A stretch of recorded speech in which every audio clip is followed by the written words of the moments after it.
ऐसा अगर पता करना हो कि एक बैट की मूल्य क्या है या एक प्राइस ऑफ वन बैट क्या है, तो अभी महीना नहीं पता चला है ना, तो क्या करते हैं हम उसी को मान लेते हैं क्या एक्स। दूसरे वाला का हम क्या करते हैं ऐसे ही इसको भी खींच देते हैं, दोनों कलर से कर देना ताकि आपको पता चल जाए। तो ये क्या हो गया, दोनों का दोनों इसी पर हो गए।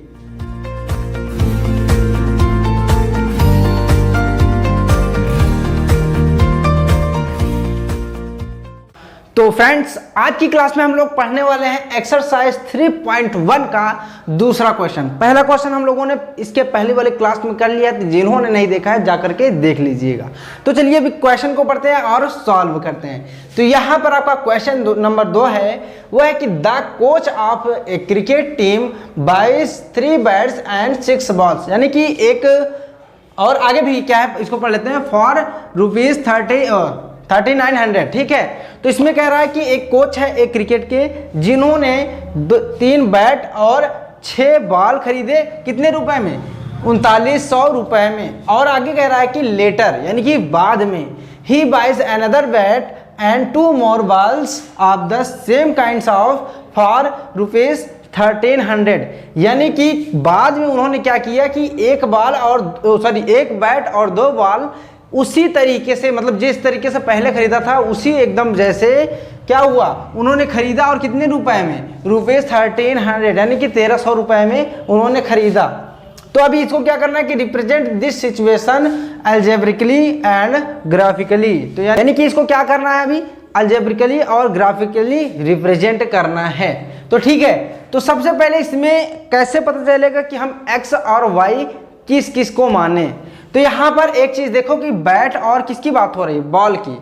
ठीक है, और इसमें देखो दोनों की क्या है, कोई भी ऐसा अगर पता करना हो कि एक बैट की मूल्य क्या है या एक प्राइस ऑफ वन बैट क्या है, तो अभी महीना नहीं पता चल रहा है ना, तो क्या करते हैं हम उसी को मान लेते हैं क्या एक्स, यानी कि let the price of a bat is क्या हो जाएगा, अभी हम x मान ले रहे हैं। जैसे ही हम इसको x मानते हैं उसी तरीके से बॉल का भी हम मान लेते हैं कितना, y। तो यहां पर लिख देंगे and the price of a ball is क्या हो जाएगा, y। ठीक है, अब इसमें जो सिचुएशन दी गई है उसको हम देखते हैं और यहां पर करने की कोशिश करते हैं। क्या है कि the coach of cricket team buys 3 bats and 6 ball. तो यहां पर एक बैट की कीमत कितनी है, एक बैट का प्राइस है कितना x, तो 3 बैट्स की 3 बैट्स की कीमत कितनी हो जाएगी, वो हो जाएगी 3x। ठीक है, इसी तरीके से 6 बॉल की प्राइस कितनी हो जाएगी, यहां पर अगर y है तो 6 बॉल की प्राइस कितनी हो जाएगी, 6y। ठीक है, और देखो 3 बैट्स एंड 6 बॉल्स फॉर ₹3900, यानी कि 3900 रुपए में ये 3 बॉल और 3 बैट्स और 6 बॉल खरीदे गए, यानी कि इन दोनों की प्राइस किसके इक्वल होगी, 3900 के। ये समझ में आया।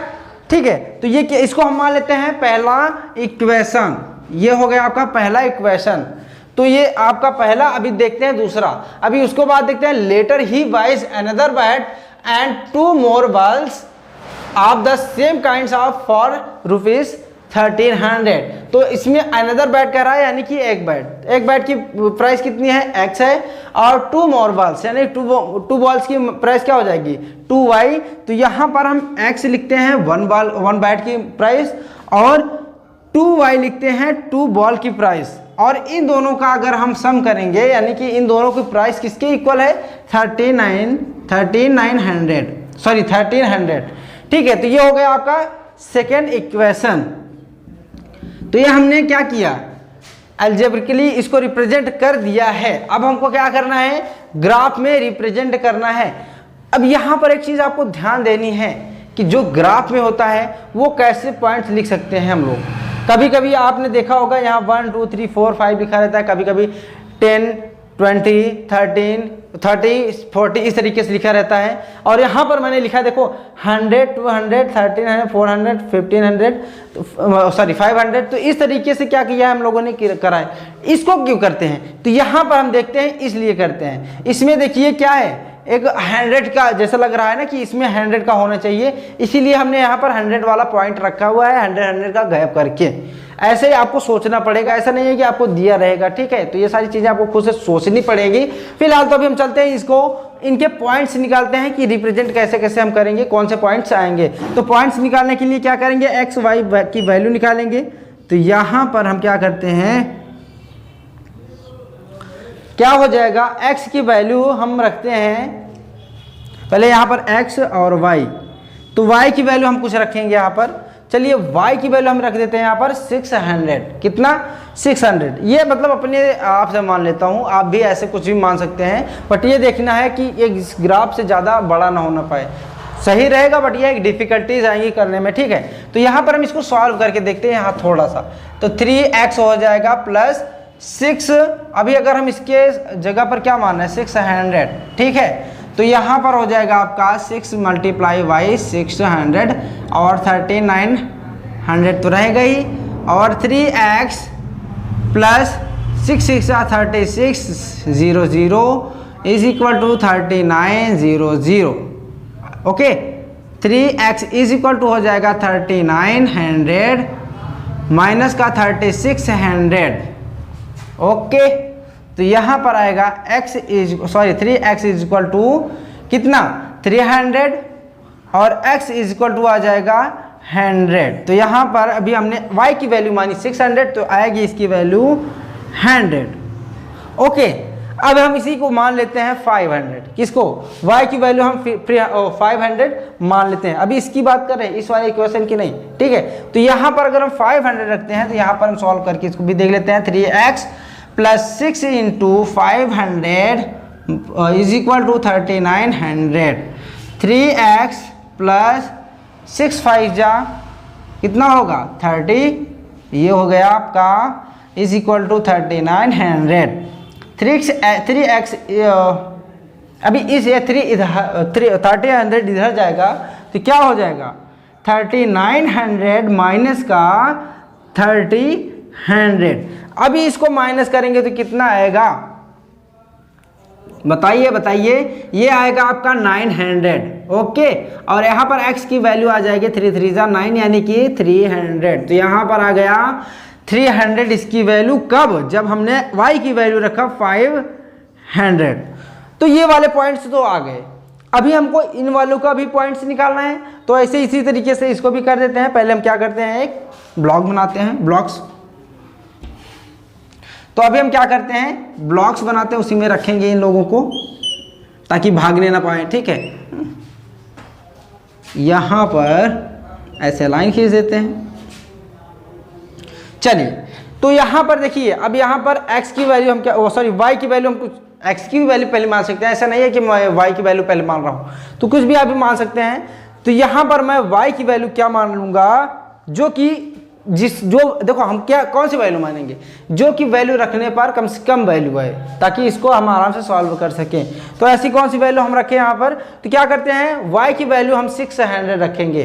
क्यों रखेंगे, इसलिए रखेंगे क्योंकि मैं सोच रहा हूं कि अगर इसकी वैल्यू हम यहाँ पर 600 रखेंगे तो हो सकता है कि हमारी जो वैल्यू हो उसको सॉल्व करने पर कम आए, तो यहाँ पर ग्राफ में रिप्रेजेंट करने के लिए आसानी हो जाएगी, ठीक है। तो यहाँ पर चलिए रखते हैं, तो यहाँ पर इधर कर लेते हैं। ओके, x प्लस 2 और मल्टीप्लाई बाई 2 किसके हमने कहा था 600। ओके, 1300। x प्लस 6 2 जा 1200 is equal to 1300। x is equal to 1300 minus का 1200, तो x इज इक्वल टू हो जाएगा 100। आई ना छोटी वैल्यू, इसीलिए मैं यहाँ पर रख रहा था। तो ये हो जाएगा 600 और ये हो जाएगा x की वैल्यू कितना आ जाएगी 100।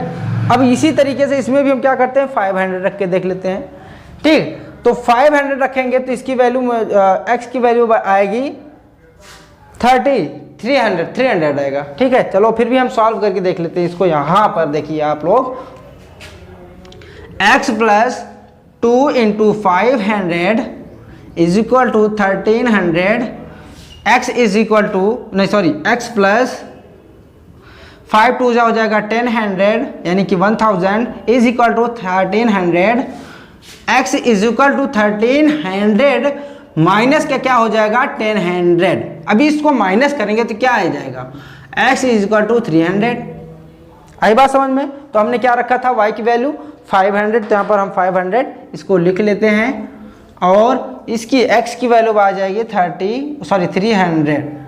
अब इनकी वैल्यू जो भी आई है हम यहाँ पर रख के देखेंगे ग्राफ में। ठीक है, तो यहाँ से स्टार्ट करते हैं। तो y पर क्या करना है, 600 जाना है। तो y कौन सा है, ऊपर वाला, तो यहाँ पर जाएंगे तो 600 यहाँ पर है, और कह रहा है कि x पर हमें 100 चलना है। तो यहीं से देखते हैं 100 यहाँ पर है, तो कुछ जो पॉइंट आएगा यहाँ पर आएगा, क्या होगा 100,600। ओके, तो ये क्लियर हो गया। अभी दूसरा पॉइंट देखते हैं 500 और 300। तो ये हो गया आपका, y पर चलेंगे तो ये हो गया 500, और कह रहा है कि x पर चलना है हमको 300। तो यहाँ पर ये कुछ पॉइंट इस तरीके से हो जाएगा। आई बात समझ में? तो आपका ये कौन सा पॉइंट है, 300, 500। ठीक है, यानी कि x पर 300, y पर 500। क्लियर हो गया। अब इस पर, ये तो हो गया इसका काम खत्म। अभी इस पर आते हैं। तो y की वैल्यू 600 है, तो x की वैल्यू क्या आ जाएगी 100। तो इसमें भी ऐसे ही करना है कि y का देखो, y पर कितने पॉइंट चलना है 600। तो यहाँ पर 600 हम लोगों ने चला। ठीक है, उसके बाद कह रहा है कि x पर हमको चलना है 100। तो यहाँ पर अगर 600 चले और 100, तो जो दूसरा वाला पॉइंट आएगा वो भी कहाँ पर आ रहा है, यहीं पर आ रहा है। ठीक है, और चलिए ठीक है, कोई दिक्कत नहीं है। अगर दोनों एक पर ही आ रहे हैं तब भी कोई दिक्कत नहीं है। ऐसा मत सोचिएगा कि ये सर कैसे हो जा रहा है। ओके, अभी हम चलते हैं 500। तो y पर हम 500 मानते हैं और x पर भी क्या हो जाएगा 300। तो देखिए यहाँ पर अगर हम y पर चलते हैं 500 और x पर चलते हैं 300, तब ये वाला पॉइंट भी कहाँ पर आ रहा है, यहीं पर आ रहा है। थोड़ा सा डाउट अगर हो रहा हो आपको, तो बिल्कुल भी डाउट लाने की दिमाग में ज़रूरत नहीं है। ये जो दोनों दिख रहे हैं ना, कोई दिक्कत नहीं है यार, ऐसे भी हो सकता है। देखो यहाँ पर हमने क्या किया था, 600 यहाँ पर y की वैल्यू मानी थी, 500 y की वैल्यू मानी थी। तो देखो यहाँ पर क्या हो रहा है, दोनों सेम ही पॉइंट पर आ रहे हैं। बट ऐसा ज़रूरी नहीं है कि दोनों एक पर ही हैं। ठीक है, सब में, इसमें लेकिन आ रहा है।